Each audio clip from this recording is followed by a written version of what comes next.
What up, though? Oh, it's the German version. What, bitch? Digging in the crates and rock me on my day. How y'all doing out there? God damn it, it's fucking whatever. Hey, Chris, you wanna okay some of these fucking requests? You can follow me at One More Jude. I've been doing IG lives every fucking night.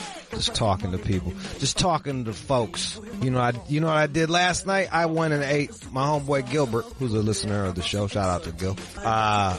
Took me to Alexander's Steakhouse, and I got to eat that mad expensive fucking steak.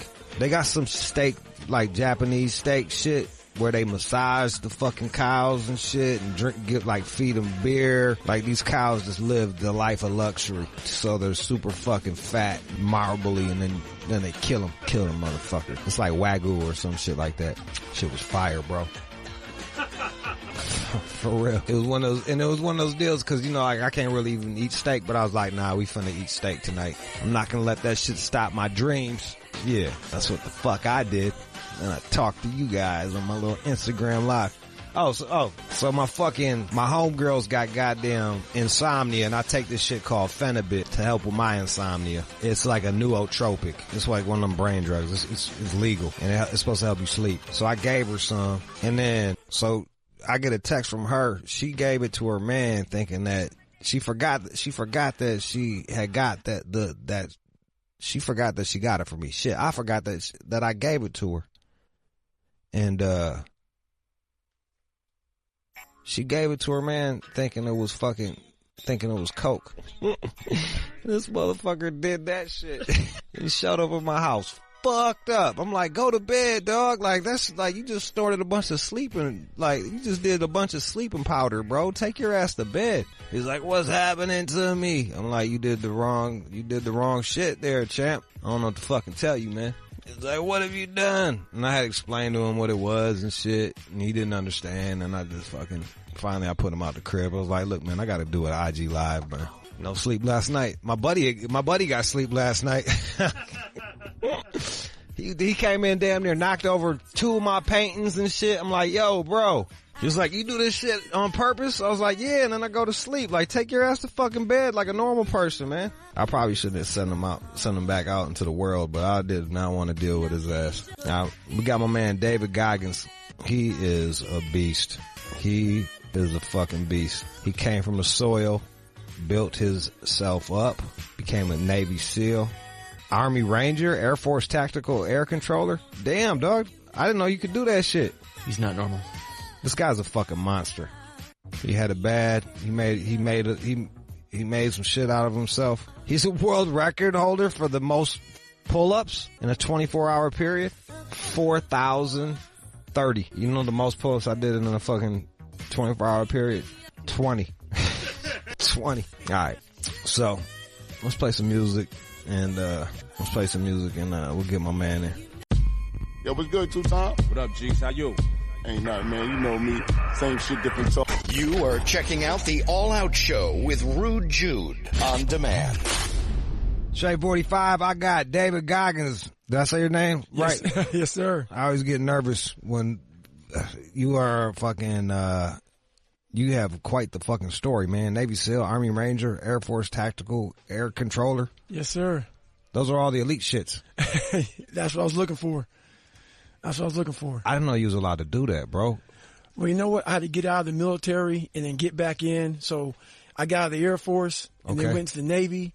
And as a Navy SEAL, I then went to go be an Army Ranger, so go to Ranger School. Yeah.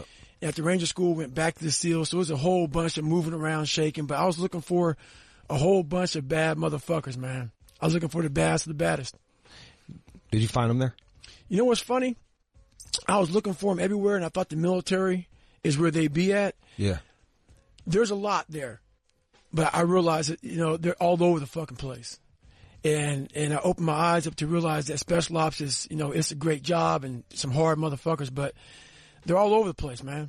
They're all over the place. You started off, you came from poverty. Yes, sir.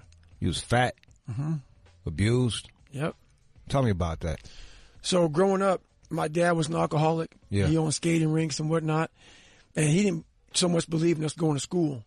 So from the time I was able to walk, I was, working the skating rink. Okay. And my mom was also working. It was like a family business. Right. So that's what we did. And my dad, you know, when he get drunk, he get violent. So he didn't care much about anything but making money. And he also ran prostitutes. You know, Rick James was up there all the time in his bar. O.J. Simpson, all those people came. You know, it was the biggest bar in Buffalo called the Vermilion Room. Okay. Back in the 70s, 80s, 90s. So that's how I came up. And I also had a severe learning disability. Didn't realize that. So when your life's all fucked up like that and you're getting beat all the time, I got beat so bad that I couldn't even go to school because my mom had to write like a letter saying, hey, I had bruises all over my body and everything else. What was the learning disability that you had? Well, I have, first of all, I have ADD. Okay. Along with so many other things that my mind just can't retain shit. Yeah. And I believe it came from how I grew up.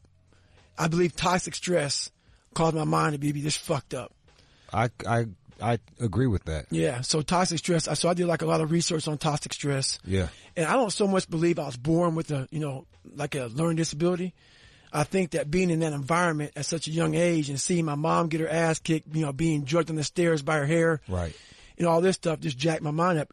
I wasn't prepared to handle what I was seeing. Yeah, it's PTSD. Exactly. You're like a fucking, and you're 3 or 4. Like, right. That's your world. That's it. And that's not where, you know, your world's supposed to be out playing with ball and shit like that. So that's how I came up for a little bit.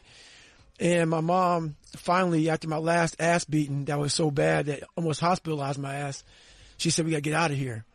So one day we're eating at the dining room table and she came by and my dad was talking to somebody on the phone and she came in and said, hey man, you and your brother can come with me or you can stay, but I'm leaving. I got up, packed my shit, and we moved to a small town called Brazil, Indiana.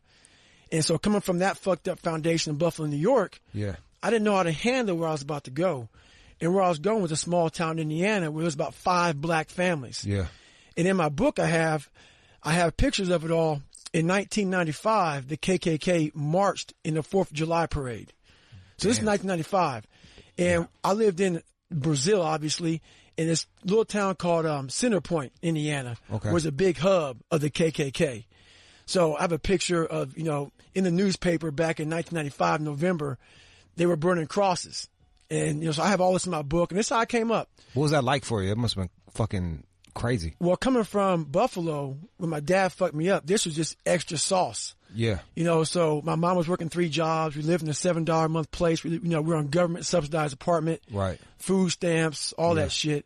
So it was just I pretty much had to raise myself. It was rough. It was rough. Did you were fat.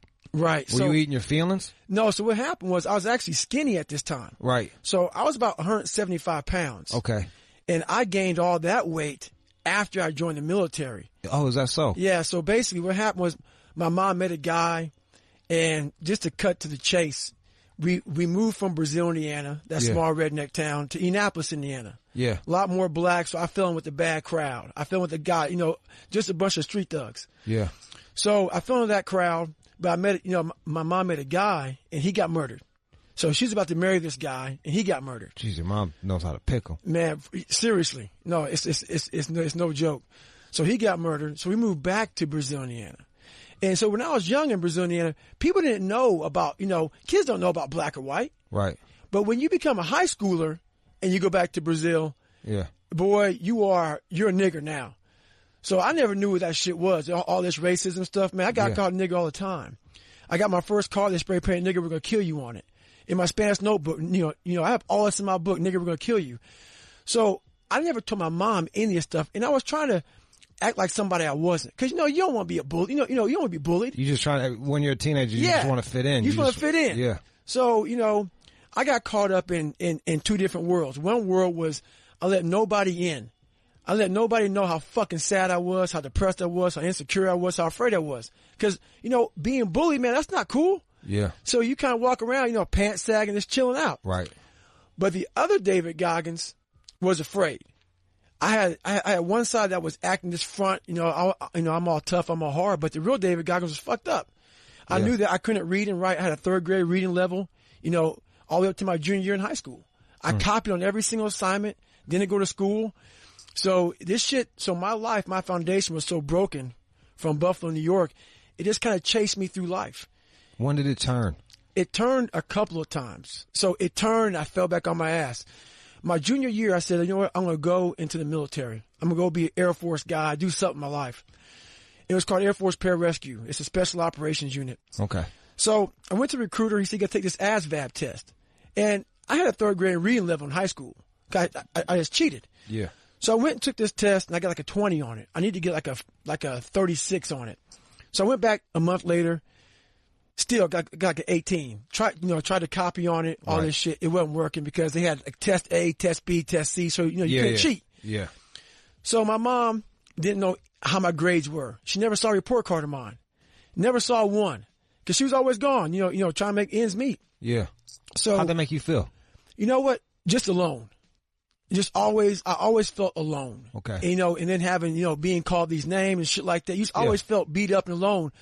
But like I said, I wore it like a front. It was just a front. I was fronting all the time. So now I had to tell my mom, hey, I was skipping school, wasn't going to school because like a letter came in the mail my junior year saying, hey, your son's going to flunk out. He's missed a quarter of the school year, and I just wasn't showing up. Yeah. So I had to, just come up front with my mom and say, hey, I missed school, wasn't going to school, been copying. How'd you get into the Air Force finally? She got me a tutor. But we can only afford seeing this tutor 1 hour every week for the next 6 months. Okay. So you're looking at 4 hours a month.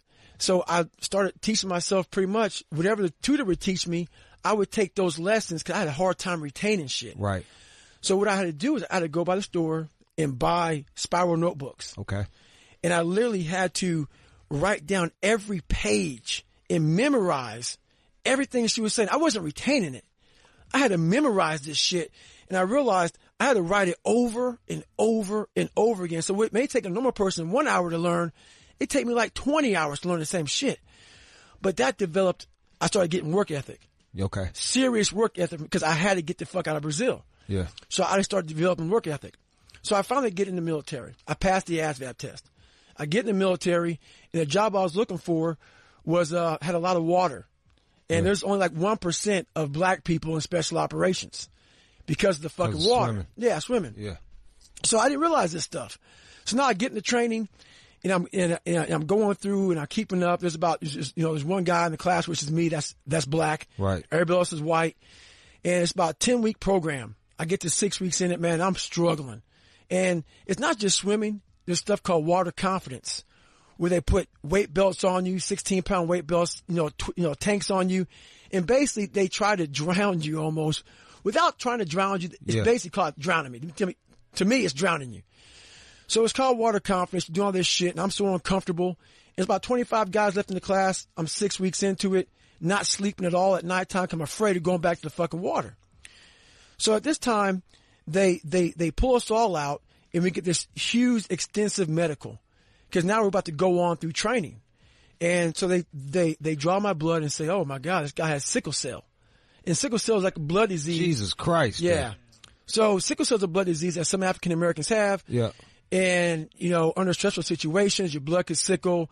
You could have stress, you could have a stroke, heart attack, sudden death. Yeah. So they put me from training.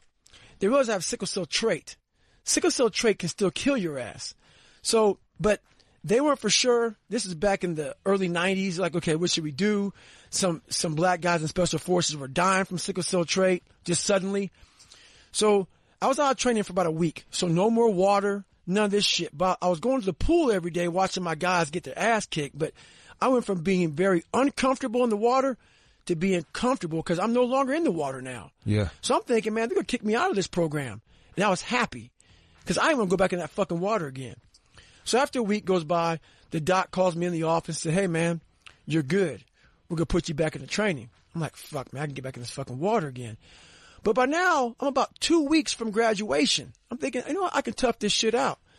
So I go back to the guy in charge of the schoolhouse. And I said, hey, man, the doc's let me back in training. He goes, that's great. But you got to start back from day one. And that's when I said, fuck this, man. So I literally lied to him. And I told the guy, hey, man, the doc didn't know much about sickle cell.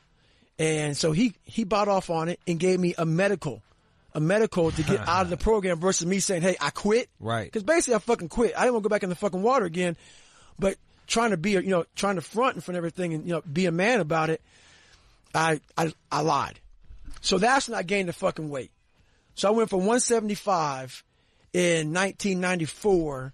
By the time I got out of the military in 1998, I was 297 pounds. Why do you think you gained the weight? Did you just feel awful about yourself? Or? So I felt awful because I lied to myself and I was lying to everybody because, I told people, oh man, I left that school because, I got medical kicked me out. Right. It wasn't me, it was medical. So when you lie a lot, and I grew up lying a lot because I was insecure. Yeah, you lie to yourself. Lie to myself and people. Yeah. 'Cause I wanted people to like me. Yeah. So I'm going to tell you what the fuck you want to hear. Yeah. So I was like, man, it just started eating me up, all these lies, and it's who I wasn't. So in that process, I found something that I was good at, which was lifting weights. Got all jacked up, even though, I was kind of big and fat at the same time. Right. So I did that, and at the same time depressed. So I got in the military and worked for a company called Ecolab, spraying for cockroaches from 11 o'clock at night to 7 o'clock in the morning. Yeah.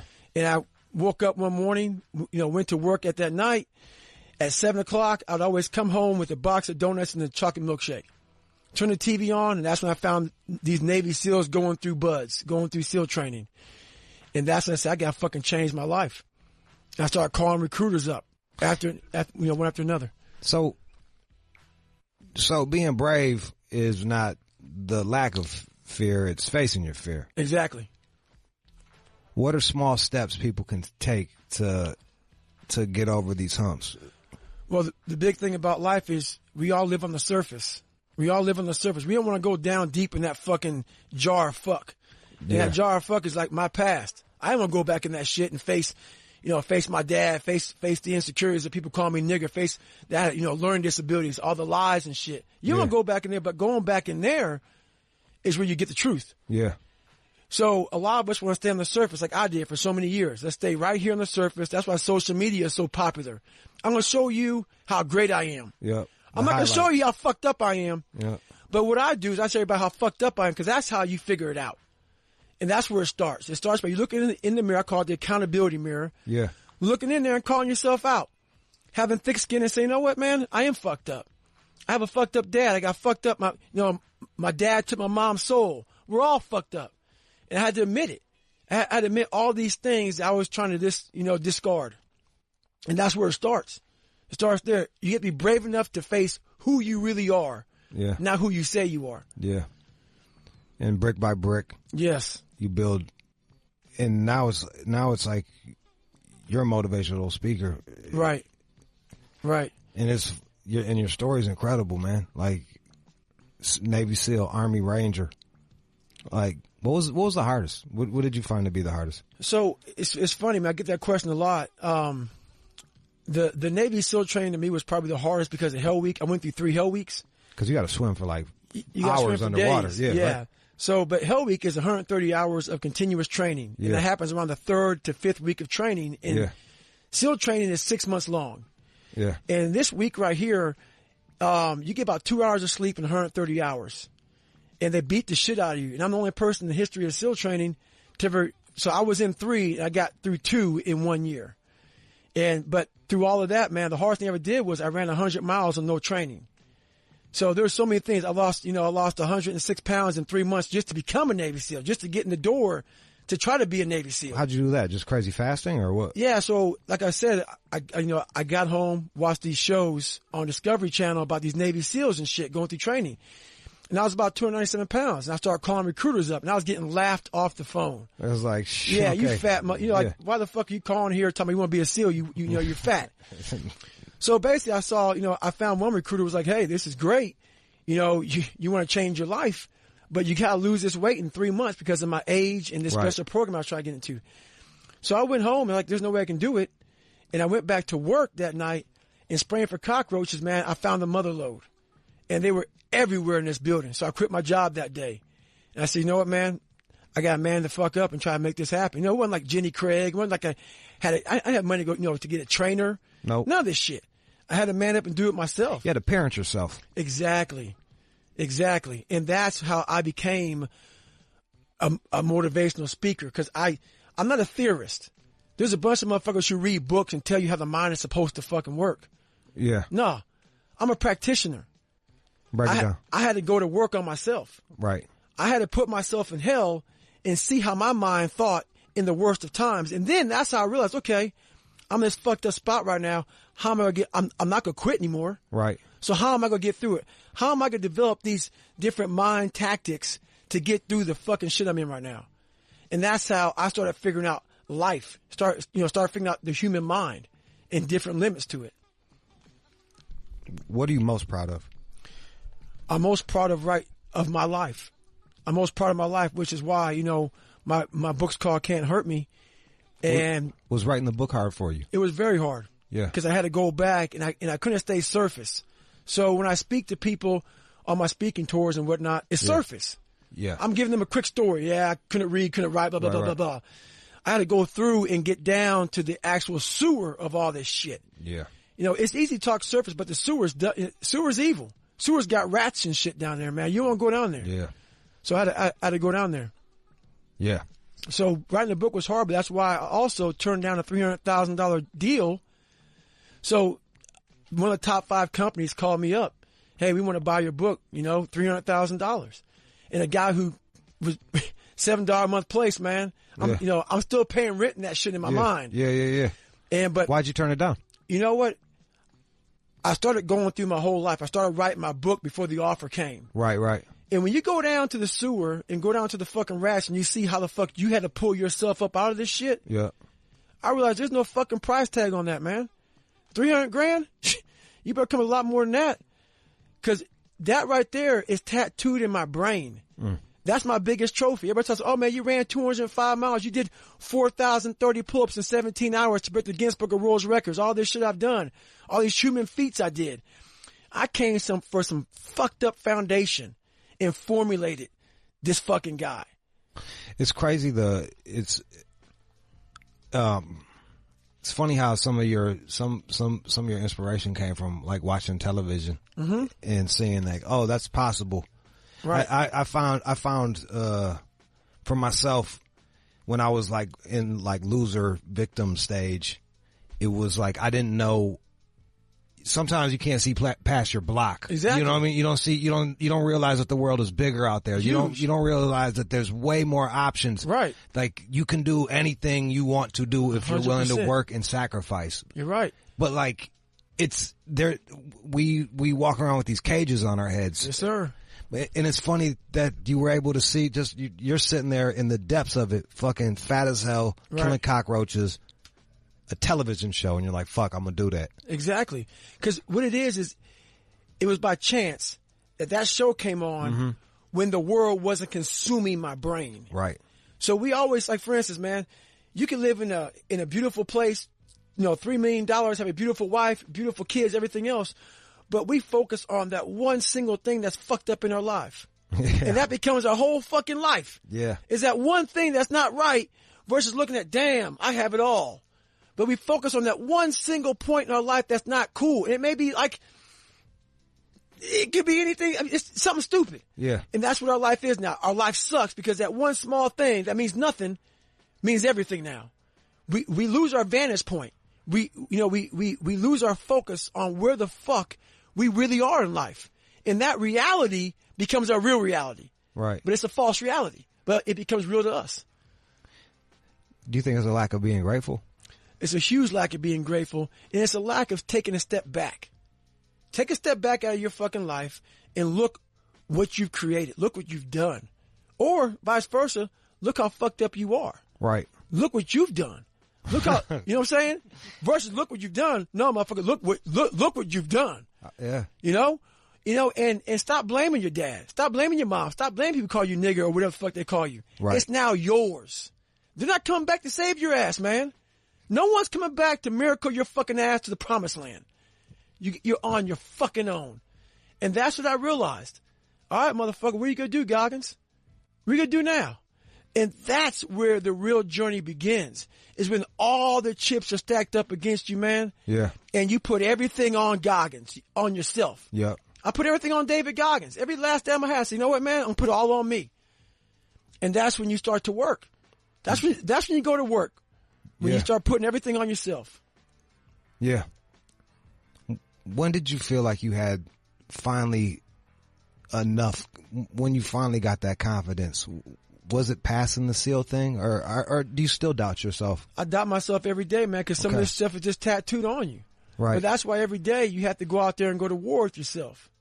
Every day you're going to war with yourself, man. Every day is a journey against you. But that's when I also start realizing that how I got better was I stopped looking at people who were judging me. I knew they were fucked up too. Yeah, you competing with yourself. David Goggins against David Goggins. That's it. And that's when I found the best of myself. 888-742-3345. 888-742-3345. We got David Goggins here. He's like, new book is going to be out. You can pre-order it on Amazon. Can't Hurt Me. From the fucking soil.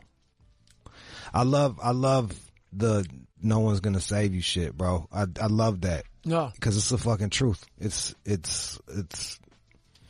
at the end of the day, everybody's looking out for themselves. Like, and there's all these kind words and all these pats on the back, and that's not gonna pay my fucking rent, man. No. Like the only thing that's gonna save you is you. That's it. People love to be around people who make them feel so fucking good.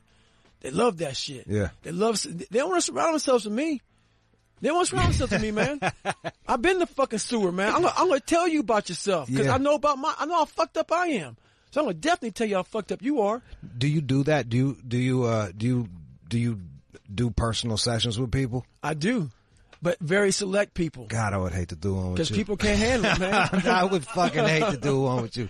Jesus Christ, there's so many bad things I'm doing. I don't want to fucking quit yet. Right. Yeah. Right. No, I wouldn't be ready for your ass. Not a chance. But fuck, I feel you, man. And then I think it's important. I think it's important that there's people like you out there telling the fucking truth, man. It's what's your relationship like with your father now? What's funny about that, when I was 22 years old, so we left when I was 8. Yeah. And I was forced to see him until I was 12. Yeah. And I stopped seeing his ass. But then you start going back through your life, realizing, you know what, man? I got to start cleaning this shit up a little bit. Maybe what I saw was through young eyes. Yeah. I went back at 22, and I went back to Buffalo at 22, and I saw him, and I realized he was the asshole I thought he was.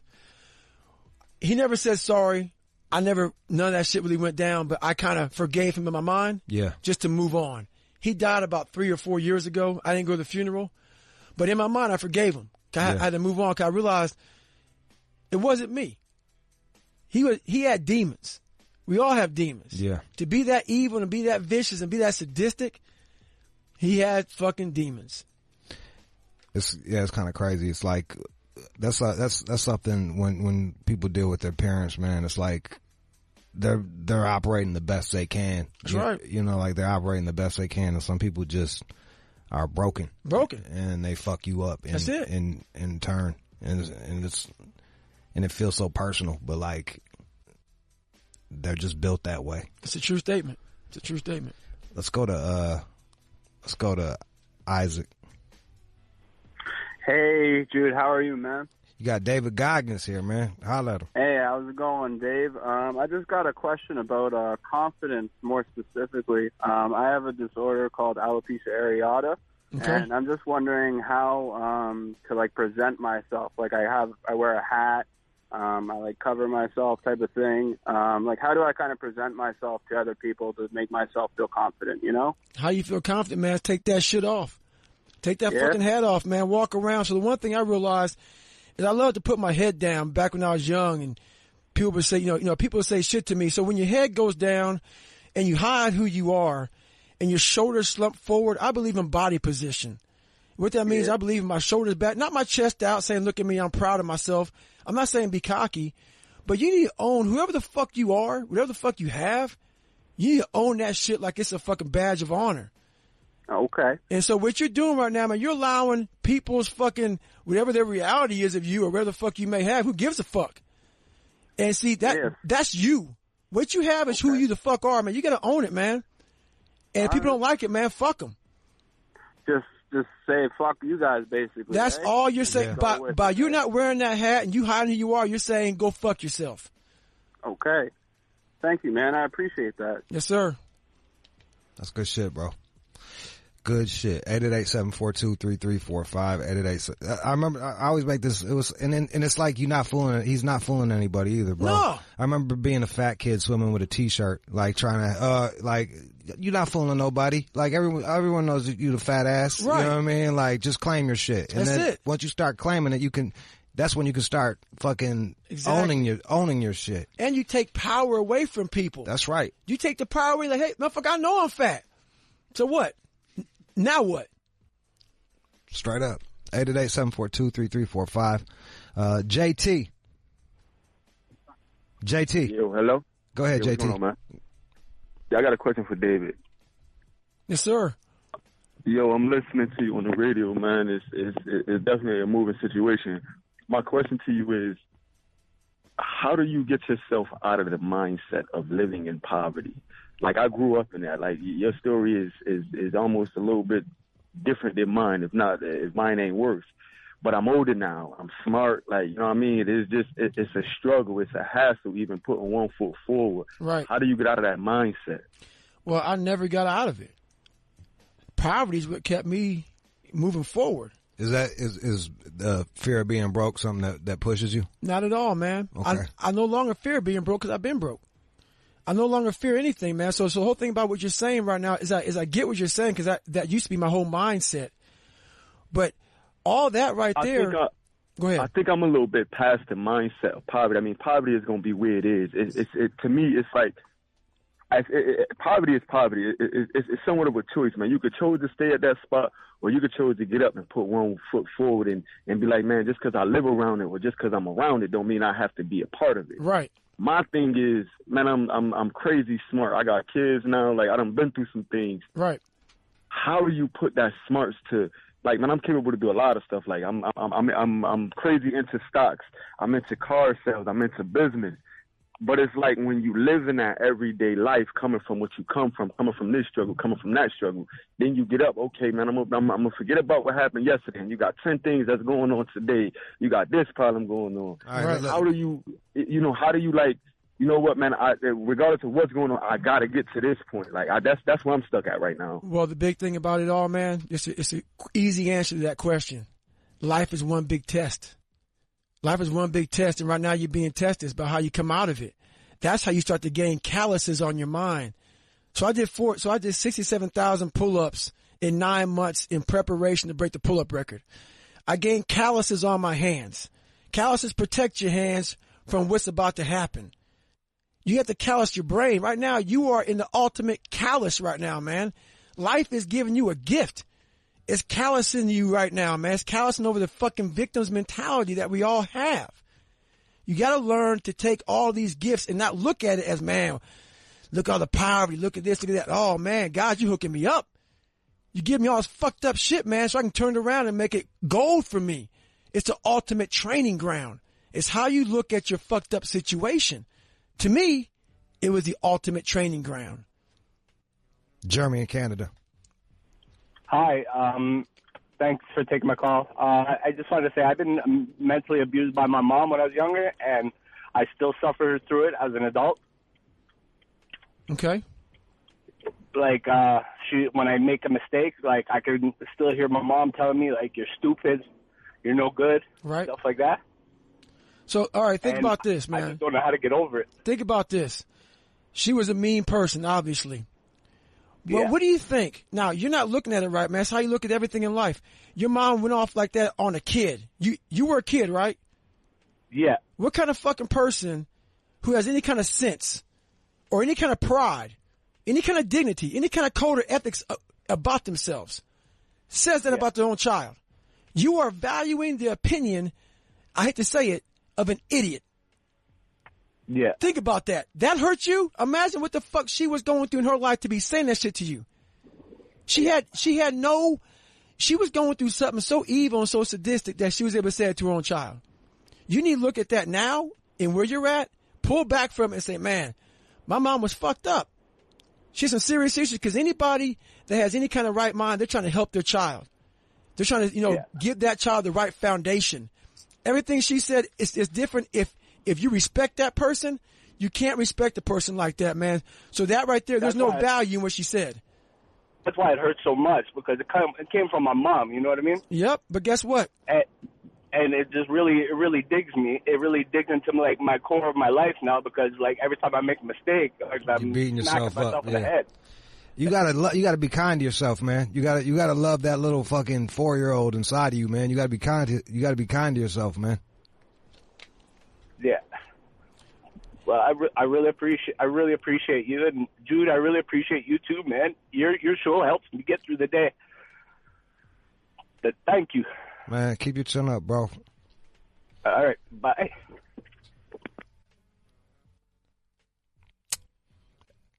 Hey, yeah, it's some real shit, man. Y'all get some real shit on this show, man. We don't fuck around, man. It's some real shit, and I feel them, man. It's hard, you know. It's like it's hard when you go through some shit young, good God, because you don't understand it, you know. People come real with this shit. Yeah. You just gotta look at that little kid in you, man. Just and tell him he's all right. Zachary. Yes. Go ahead, bro. You got David Goggins. Right, so my life mirrors yours, David. So when I was 21, I decided to go in the military because everything else going on in my life. And I got medicaled out after 8 years. They gave me 100%. They ended up giving me SSD. I'm living in Oregon now. I'm living the life. I'm trying to get ahead. But, man, it's all these past transgressions that, you know, I say I'm going to forgive these people, and just something sets me off.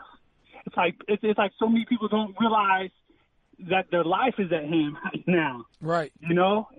And it feels like, all right, so I'm going to let that go, and a week later, you know, like my neighbors just came over. So I grow medical marijuana out here in Oregon. Right. And they come knocking on my door acting snobby. And I'm just like, I just close the door slowly. And I wait for my wife to get home. They just don't know, but it's a continuous. So what do you want to? What do you want to say though? What's the question? How do I get past that? You know, I mean, I don't know how to take it down. I guess I basically when I was in Iraq, you know, when I was kicking in doors, that's how I feel every time. So is the question? How do you? He's still kind of in the vet mind state, and he's dealing with civilians, and right. He doesn't really know how to the conflict resolution. He's having a problem with that. I had the same problem, man. I still have that problem, man. I have that problem to this day, and I've been retired now for since 2015, November. The thing is now, once again, man, that transition phase right now, you got to realize, man, civilians are not the military. You know, so but you have to take that training you got in the military and apply it to now. Because right now, man, you're a leader. You're a leader, man. All that training you got in the military, you got to use that stuff to now be a leader in your own community. So what that means is you got to know everybody that pisses you off, you got to know your enemy, man. The biggest thing I know in life is you have to know everybody. Each individual is very different. You have to know your enemy and know how these different people fuck with your brain. So you got to learn them to then learn how not to react to their nonsense. Yeah, and it's like the gift and the curse going to the army. You get all of this, right. All this discipline, but it comes at a price. And it does because it's so structured. Yeah, everything is so fucking structured. You do this, you do that, this time, that time. Make your bed this way, and you come out. Yeah, and the world is just moving. Yeah. They ain't fucking listening to you, man. You know, it's not like courtesy and shit, man. They bumping into you and shit. There's no like, yes, sir. You know, they fuck you, man. They don't care. So it will piss you off, man, but that's also another learning experience. All right. Shit, man. We got to wrap you soon, man. Let me just get Max, be quick. Let's try to get 2 calls in quick. Go ahead, Max. Hey, what's up? It's Max from Texas. I was just come from just a history of gang life and everyone trying to sell drugs or do this or try to be the next top dog. And I know a lot of people got the question of, you know, how do they break that cycle when that's all they've ever known? You know, a lot of people get stuck in that life. Right. Well, hey, I'll tell you right now, man, all I ever knew in my life was pain and suffering. How you break that cycle, man, is you got to sit back. Shut off the TV, shut off the phone, shut off everything, shut off life, and figure out where the fuck you want to be at. Figure out where do you want to be at? Not like, all right, all my boys are doing the game banging thing. Where the fuck do you want to be at in life? You got to detach yourself from the world and figure out yourself. The world is too loud. It's way too loud. You got to quiet the noise down in your own mind before you can figure out what the fuck you really want to do with yours. Chris and Austin, you the last one. Go ahead, Chris. What's going on, man? Shit chilling. Just sitting in my truck at work, man, that just happened to turn on and hear you talking that good talk that no one really hears, and all the good motivation. Quit blaming people for all your problems and fix your own problems. So I had a bunch of problems going on in my life last year. Just found out I had colon cancer. Was going through chemotherapy and all that. Worked the whole time because I couldn't miss time off of work. I wanted to support my family, so I fought through chemotherapy, beat cancer, so life is good now. Didn't blame nobody. So that's why I just wanted to tell you, man. That's good shit, man. Man, you got to stay hard through life, man, and I see you have, man. David Goggins, I appreciate you coming in here and just telling a bit of your story. I know it's deeper than a 30-minute conversation. No, I appreciate you, man. Thanks for having me on. The book, pre-order it right now. We got to support one another, y'all. December 4th, it drops. Pre-order it right now. Can't Hurt Me. Go to Amazon. Cop that shit. When you get the book, you voting for this, man. Give him a vote. Appreciate it. Thank you very much. My man, David Goggins right there. Thank you. Let's go. You are checking out the All Out Show with Rude Jude on demand. And now, it's time for News from the Chin with John Z. Matthews. I have an update on the creator of the 3D printed guns, who's now... All right, so we got to catch him up. He got on some sugar daddy site. SugarDaddyMeat.com. Smashed a chick who was underage. Did they say how underage she was? Looks like she's 16. Smashed the chick. Didn't check her resume. Didn't check her papers. Didn't peep out her paperwork. And they was trying to get him for what was it, like second degree rape or some shit, or like some sex assault. Sex assault. Which is, it's not clear what that's all about. So what happened? Did she tell on his ass, or did she? Absolutely. And wait, she was paid $500 to have sex with Wilson at this Austin hotel. Well, I don't understand. So was she being pimped out, or did she put herself up on there? I guess the investigation's still going on, so they're not saying exactly how this all happened. But we do know, before he left, he was informed by a friend of the victim that she had spoken to police, and the police were looking into having sex with a minor. So it's just strange that... So a friend then talked to him? A lot of questions. Someone gave him... Yeah, there's a lot of weird shit going on right here, man. But even weirder, he decided it was time to leave the country, and he flew to Taiwan. Oh, he got the fuck out. And that just doesn't seem like a hot idea. I think this is what I think. That dude is a computer nerd. Like, you know what I mean? Like, if anybody is going to be able to disappear and understands like how to get around within the system, it's his ass. He probably has a whole new fucking identity right now. And he went to the right place. Taiwan does not have an extradition treaty with the U.S. He's smart. Is he, though? I mean, you're making this so much worse, right? He's just not coming back to the States. That's it. It's done. So you just... Starting a new life. It's like from a movie. You just leave the country, never look back. Yeah, it sounds like it. He's going to miss his mom's funeral and shit, but like...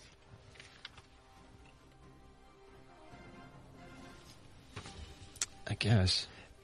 I just, like, to me, it'd be one thing if this dude was like at like a fucking junior high school, like trying to pick up chicks and shit, but like, it sounded to me like he got caught out there on a goddamn Unless, from the information that you have told me, it just sounds like he just got caught out there, bro. SugarDaddyMeat.com. Like, yeah, it's like you're going to. What do we learn, y'all? Check IDs. What did we learn from him and Asia Argento? Check motherfucking IDs.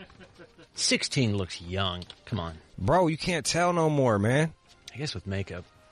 And, like, if he's trying to smash an 18-year-old, like, 16 to 18, I was talking, like, you know, it's hard to tell. I'm not condoning motherfuckers smashing 16-year-olds. I'm just saying, dog, like, it wasn't like he was on fuckachild.com, you know? Wants to be a sugar daddy. Yeah, he was a sugar daddy and some chick. Told her he was a big deal. That's embarrassing. You think it was a setup? Who would set him up? Who would set him up? I don't know, man. I don't know, dog. Like, I mean, it's not impossible, but it looks like he had sex with her. And then, to make it worse, he left the country. I know. But he was like, it's like he's some guy that's like saying fuck you to the powers that be, and then gets caught up in a weird sex thing. Like, that's not the first time I've heard some shit like this happen. That's kind of how they get you. Looks like it worked. He's in Taiwan. He's not tweeting either. Nah, bro, he ain't doing shit no more. That motherfucker's gone. He's off the Twitter. If he's smart, he's gone.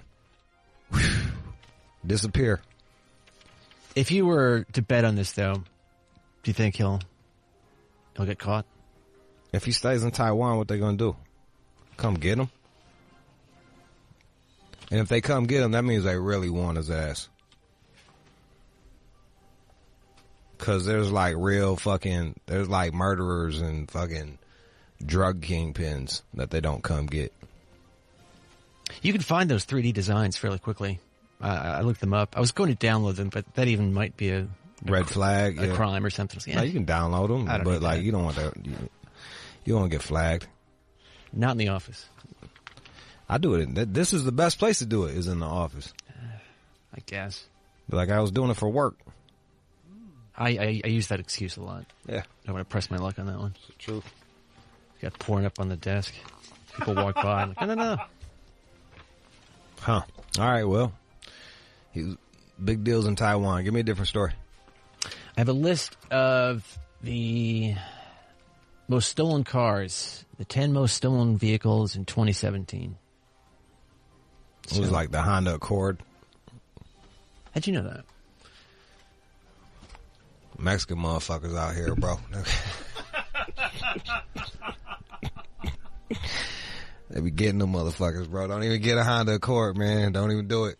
Yeah, that's number 2. But you have to go back in time to really steal those cars. Looks like there was a 97 Honda Accord. Yeah. 43,764 stolen. Yeah, there was a minute I don't know if it was on there, but like out here, like there was like like if you got like a small Toyota pickup truck or some shit, you might that shit. It's a wrap. It's gone. That bitch is gone with the wind. What's the number 1 car? Honda Civic. Yeah, it's the Civics, the Hondas. They be getting the Hondas. The older ones again. I guess those were released with like bump keys or something. I mean, they were just easier to steal. Yeah. They I think like also you know what they're doing. I forgot what year. Like the Priuses, they got it where that you could just go up and I think it's like from 05 to 08 or some shit like that. Something where they can just take your whole catalytic converter or whatever it's called. Catalytic converter. Like they can just pop open your car and just take that bitch out. Really? Yeah. And you just ass out. They slanging that shit. Also on the list, number 3, Ford pickup, a full size. That's a 2006 model. No shit. 35,000 of those disappeared. And here's some other ones. Yep. Honda Civic, Honda Accord, Ford pickup, Chevy pickup, Toyota Camry, Nissan Altima, Toyota Corolla, Dodge pickup, GMC, and Chevy Impala. Why are these so vulnerable, the GMC pickups? I don't know. 2017, you'd think they'd have some sort of theft deterrence on it. I don't know, bro. I don't know. I'm not in like the car thief scene. You know what I mean? Like the 98 Civics. Yeah, them bitches are rap. Hey, scroll down. And then the following up are the, what was that? That was from 2017. Nissan Altima got in there. All right, there you go. Toyota Camry. There it is. They have some advice here to not have your car stolen. Common sense: lock your car, take your keys. It's simple enough, but many thefts occur because owners make it easy for the thieves to steal their cars. They're saying that people just leave their keys in the car. Who the fuck would do that? I don't know, bro. They got my homeboy, man. He bought. Like, he was talking to his girl into like staying in the neighborhood, and she wasn't crazy about it, and like so. He finally gets her to move over there, and he bought one of them Toyota. It was like some Toyota RAV truck, or like one of them little Toyota trucks. Bro, he came out the next day. That shit was on blocks. They took all his. They took all his fucking wheels, bro. They just got him. Zip, zip, zip, zip. I've had, I think, 3 or 4 bicycles stolen here in LA. Just stripped down to nothing or just gone. Yeah, bro. A bike around. Yep. You see that shit? Say goodbye. Yep. I know. Yep. They'll take your fucking seat. Everything. They don't give a fuck. But also, you should have a tracking device, some sort of LoJack thing, immobilizing device.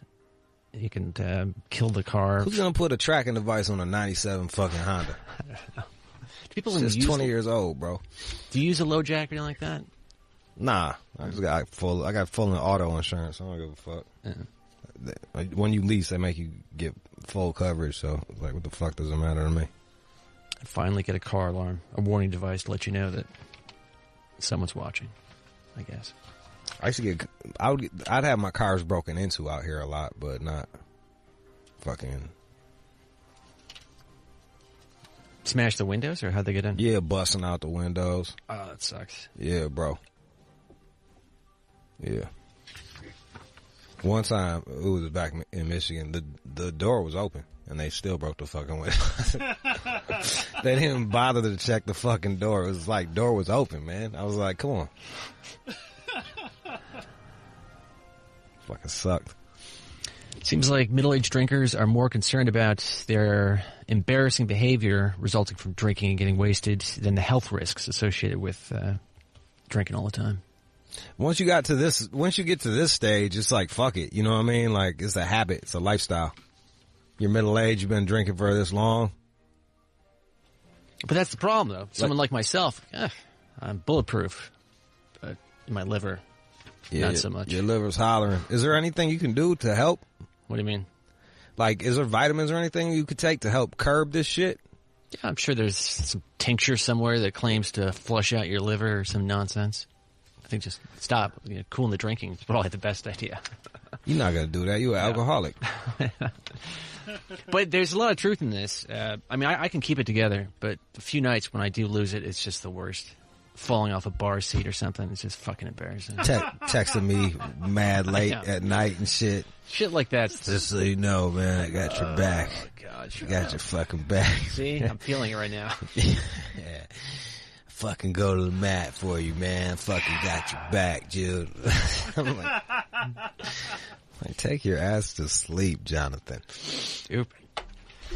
But there are liver cleanse kits that you can buy. Yeah, but that's not going to help. $70. I don't know. Like, it's one of those deals where it's like, you might as well fucking. What's 70 for you? But $70 is a lot of money. But like, I'd roll the dice. Be like, let me see if I can help me Just to be clear, in case HR is listening, I'm not a slobbering drunk.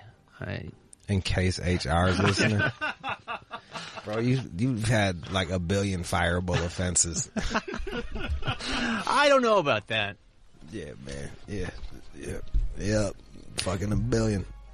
But researchers found that people ages 30 to 65 believe that drinking is safe as long as they still meet their responsibilities and their behavior is socially acceptable. They're not so much worried about bad things that'll happen to their body, their hearts, their livers, everything.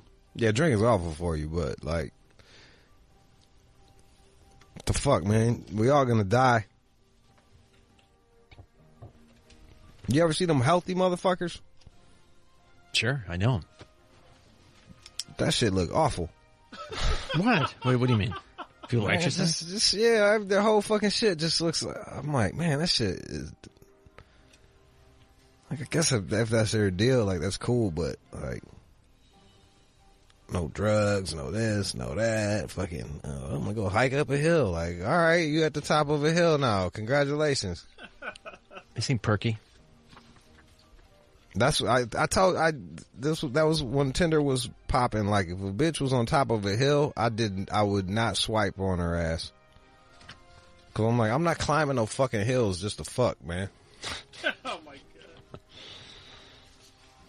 We're not climbing fucking hills. Nice little day trip. Nah. Never that. Never that. They also pointed here that men are more likely to discuss emotional issues if they're drinking beer in a pub. Because the unmasculine work of talking about feelings is counterbalanced by getting wasted. There you go. Cold one with the boys. Talk about your emotions. Crack a cold one with the boys. Apple is using a device trust score to identify and prevent fraud on iTunes and app stores. And they're saying that since they're rolling out these new products, they've updated the language. And then so someone like yourself who uses Apple all the time, they look at your phone calls, your emails to see if you're trustworthy. That's fucking weird. Make sure you're not up to something. How can I know how do I know my trust score? I don't know that you can. They just know my trust score? Data used to calculate the trust score is on device and related to usage patterns rather than content of communication. So they're not really reading your emails about dick pills and stuff, but they're just sort of seeing, okay, is this a real person? What are they doing? And then you get a trust score, and then so they're on top of it. Man, all of that shit or the stuff they was doing in China, man, it's like fucking Black Mirror. That show on Netflix where it's like people are having like, you can up and down vote motherfuckers. They're trying to like give people social media scores and shit. Oh, okay. Well, I mean, that's what's going on here. Yeah. But Apple's keeping it to himself. Like, I don't like that. Well, because I think I would have a low one. Well, the fantasy I always have is that even though if it's company policy to do one thing, there's just some dirtbag like myself in a company somewhere who would then just like, oh, let me go check out Jude's shit. And then they'll just dig deep into your world. Yeah, that's already there, bro. We all out here just ass out, fucking pants down, ass the fuck out. Like, if somebody that knew how to do computers wanted to fuck with you, like, he could end you. That's why I'm cool with the hackers that listen. Like, real talk.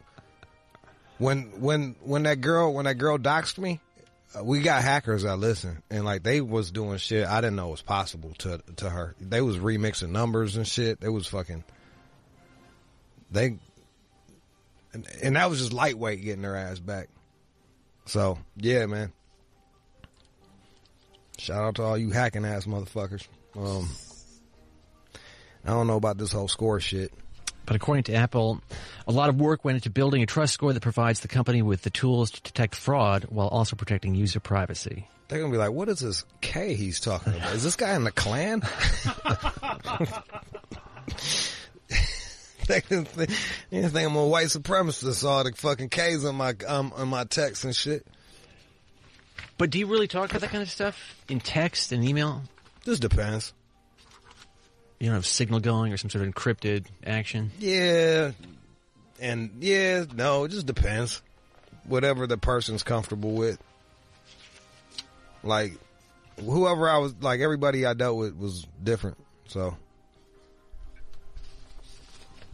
and the way I figure it, man, when they want to come get you, they come, you know what I mean? Like, a bit of a fatalist. It's like, okay, what are you going to do? Yeah, that's why I find my happiness. I'm a fatalist. That's when you're like, yeah, once you accept that you don't have power over a lot of shit, then you can actually focus on the stuff that you do have power over and handle it. I just came up with that. Fucking deep, son. What else, man? I ain't got no more quotes. There's a restaurant in Maine that is playing around with getting the lobsters high before they kill them. That's nice. To make it more humane. And they're doing this with pot. They just want to smoke weed. That's bullshit. That's some old bullshit. A restaurant in Maine. So it's Charlotte's Legendary Lobster Pound in Maine currently offers its lobsters steamed or boiled, but the owner is really hoping that you'll enjoy them wasted. And so what do they do? Like fucking... There's a box, and they blow some smoke into it, and it gets the little creature high. And it supposedly mellows them out, which I guess is not hard to believe. I don't know. That seems like a useless step. I hate to say that. It's like they're going to fucking die, dude, you know. And I was watching Gordon Ramsay the other night. He killed that lobster mad fast. Like, he just was like, put the knife like, jab. It was done. It was a wrap. It was a split second. Well, it's better than like ripping it apart alive and then boiling it. You know what I mean? Like, he just fucking, he did that and then he threw it in the water. He didn't let the water kill it. I've steamed hundreds, if not thousands, of lobsters to death. It's just the worst. For a summer, I had to do that with this huge industrial steamer. I put them on a tray. I was like, goodbye, guys. And then you would hear them scream. And I would do that all night long. It was fucking terrible. Would they scream? I don't remember any screams. It's a huge kitchen. It's a giant place. Damn, son. The Manor in New Jersey. Fuck yeah. You was like the lobster fucking Holocaust guy, dude. It was a lot. I do not want to do that again. It was fucking terrible. Can you eat lobster now? I haven't really. I was like that. They had me on when in my kitchen detail. I had to devein shrimp every day, bro. I couldn't eat shrimp for about fucking damn near 10 years, bro. Having to dig the fucking shit out of their fucking backs. Oh man, yeah, I couldn't even eat shrimp. I was like, man, I'm good on that shit. So if I could have gotten them high before that, maybe.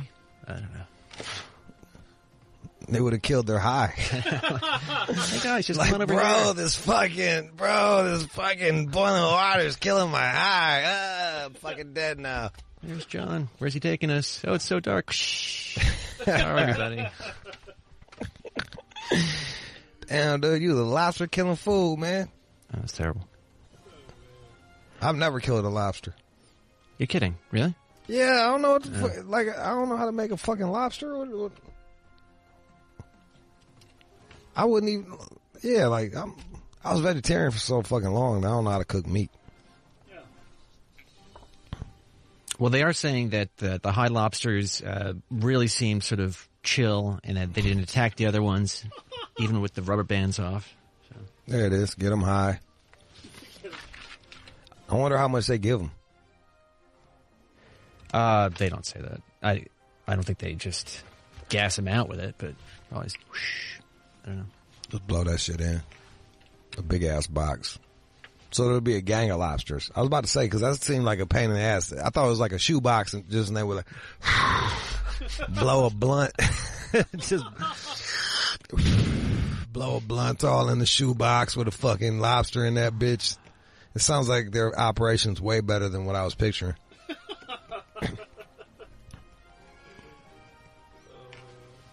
Want some good news? Yeah, give me some good news. And now, time for good news. Got an update on this janitor out of the UK. If you remember, some students over at this Bristol University, they raised money for him to go to Jamaica. Oh yeah, I remember that from way back in the day. Right.